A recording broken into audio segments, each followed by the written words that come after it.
Hello? Hello. Can you hear me? That's Tobias, yeah? Yes. Hi, Tobias, it's Carl Marsh ringing. Okay? I'm good, thank you. How are you? Yeah, not too bad, mate. It's just been one of them busy days. So, thank you for, let me talk to you because I'm a big fan now. I wasn't before, I didn't sort of know, but then I did my research and I've been listening to your albums for the last month.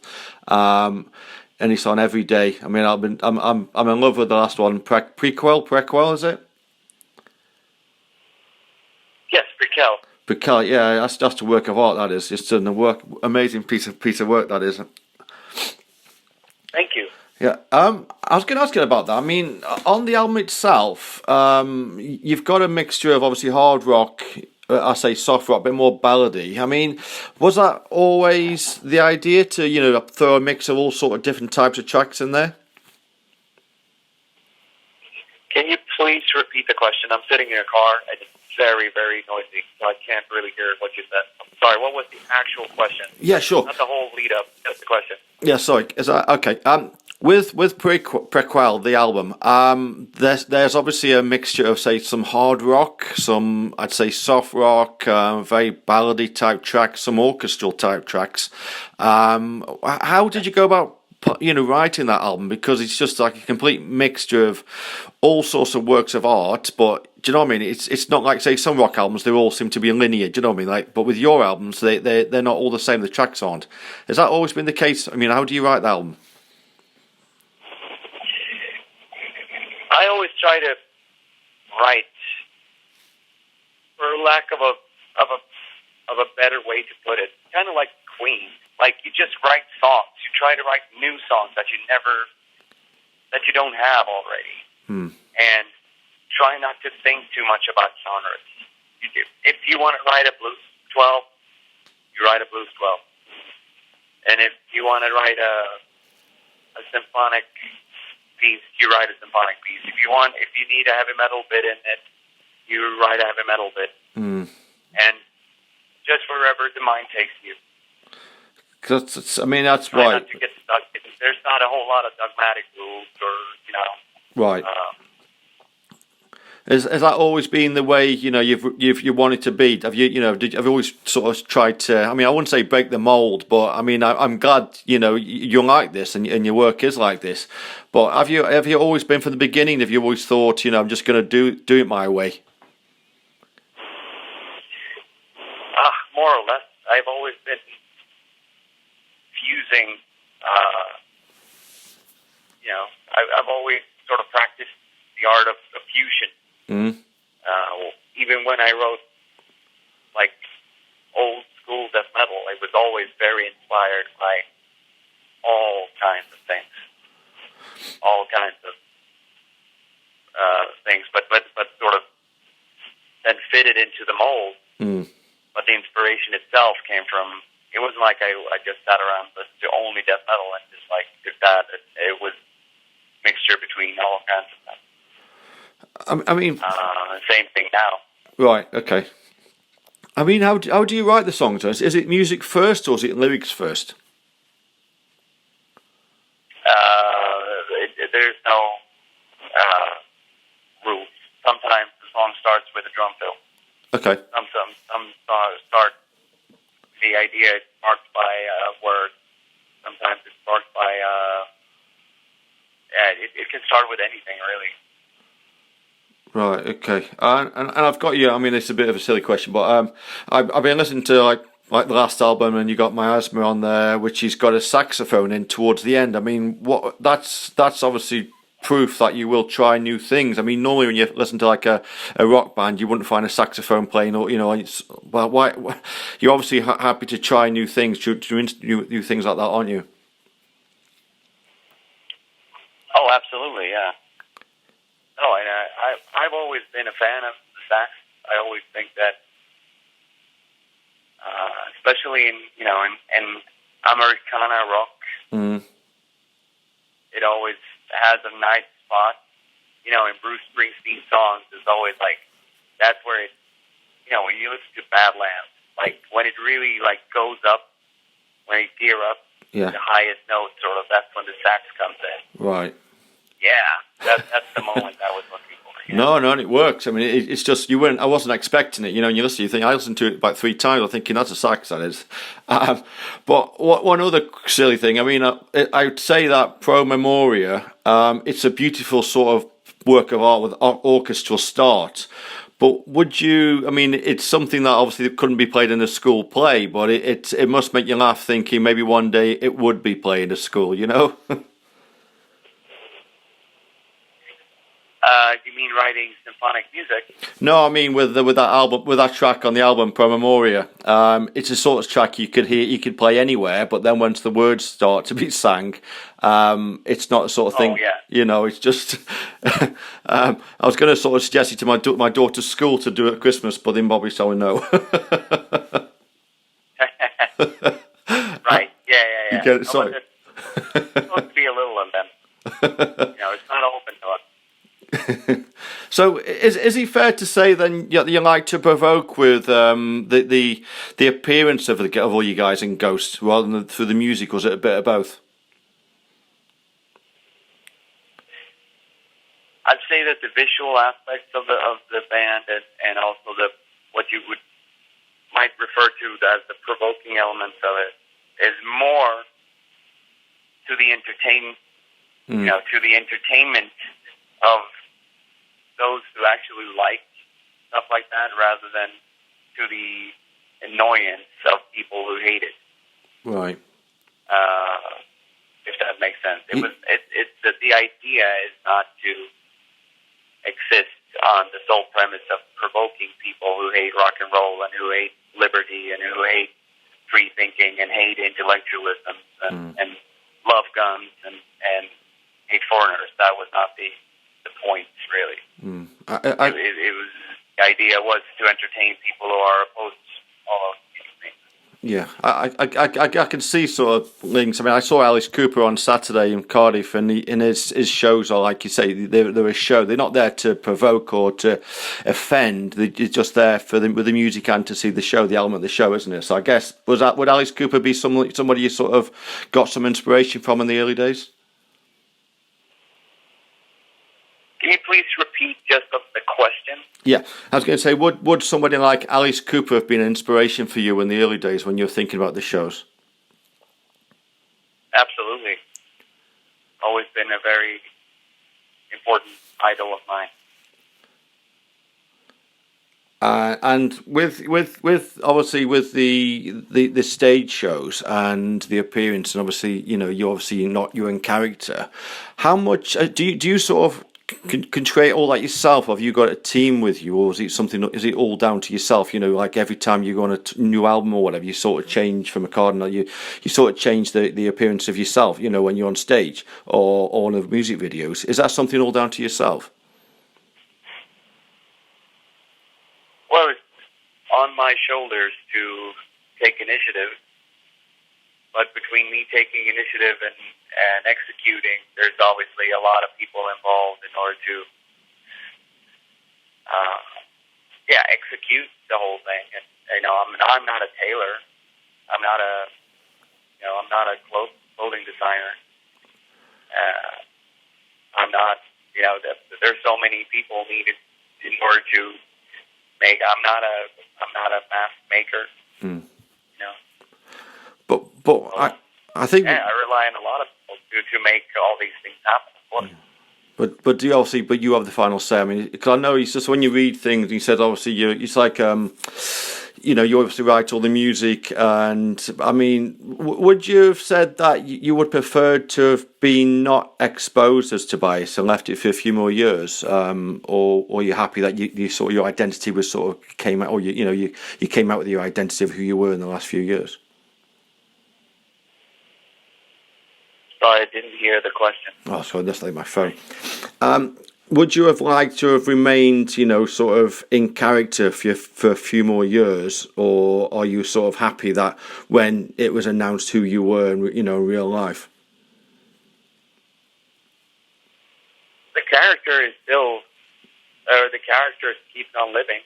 That doesn't change things really. I am talking to you as director or an actor.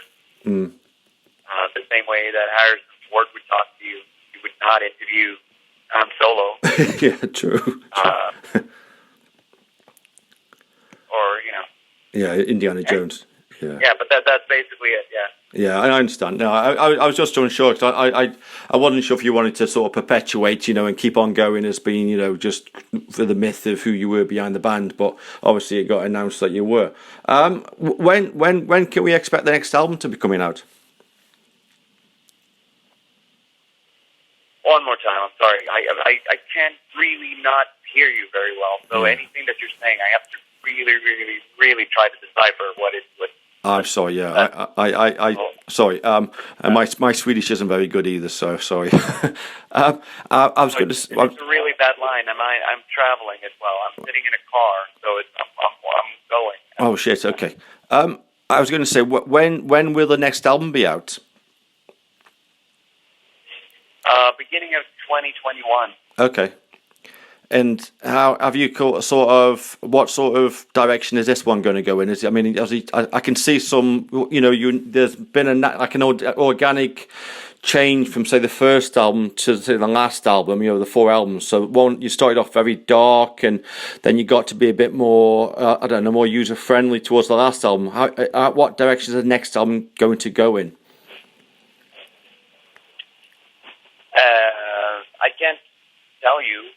Okay. I don't want to ruin the surprise, but I have a fairly good picture in my head of where I want the record to go. Where I think there are holes and things that I think that we should do. But writing a record is also, in our case, also thinking about the show, and there's a lot of production value that goes in not only to the record but also to the live show. Yeah. So you've always got. It's the whole concept.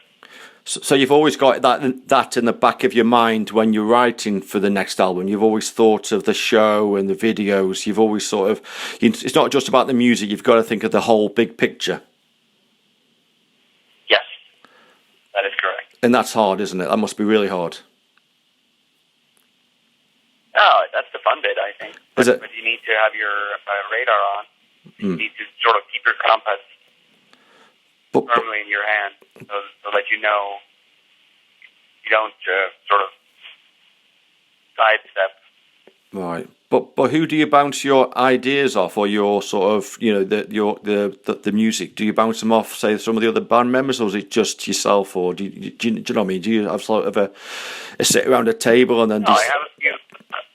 No, I have a few people that I do that with, and I always do a lot of sort of tests in my home. Actually, I play it to my kids. I play it to my wife. Okay. And a lot of that sort of colors my decision. I remember 5 years ago when we were against released Meliora. I was playing the songs to my, at that point, 6-year-old daughter. Right. And I was like, which song do you like here? Because I was being, I was asked by the label, which song do you think should be the first single? Yeah. And my daughter said Cerise. Because that was at that point, I think it was the only song that she liked. I only like that. That song is really good. Oh, wow. Like, well, the first single will be Cerise then. Because if a 6-year-old girl likes that, that's probably okay. That's funny, because I was going to ask you, because obviously I know that a lot of the music and the lyrics can be a bit, satanic, and I know, I know they're just words, but obviously for you to hear that, obviously your daughter chose the first track of that album, and she obviously listens to your music, and it's music's music, isn't it, Tobias? It's just music is music. It doesn't have to mean anything. Exactly, and the thing with music, if you have any intention of, within brackets, so-called making it,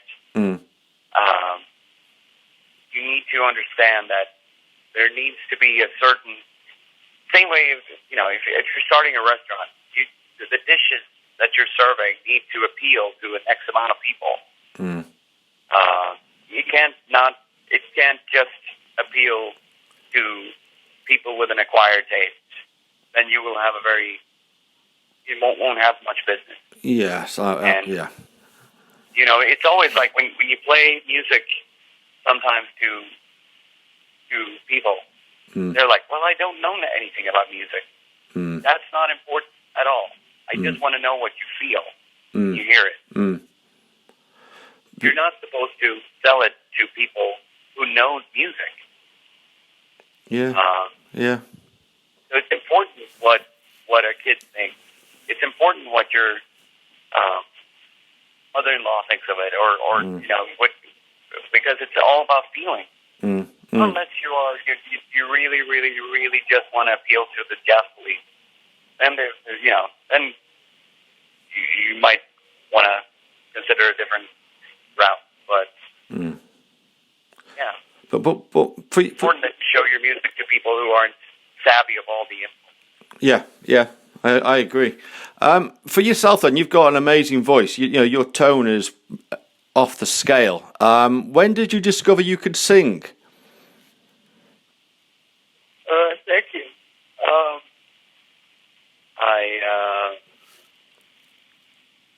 I don't know, in my teens. I always used to sing with records, but I started really working on it, or really finding it in my early 20s. Right. When I started singing clean vocals. Yeah.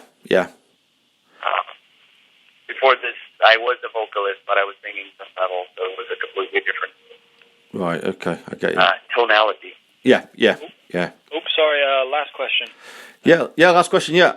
I just Tobias, I mean, what's been the most important lesson you've learned by being a successful sort of songwriter and singer in a band? What has been the most? What would you say has been the most important lesson you've learned thus far is in your writing singing career?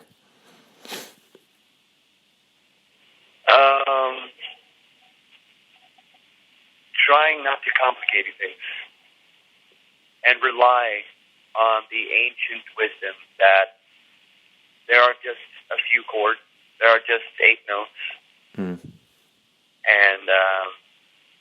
you cannot really reinvent the wheel. You have to rely on the wheel is already perfect and it rolls. And the only thing that you need to make sure is that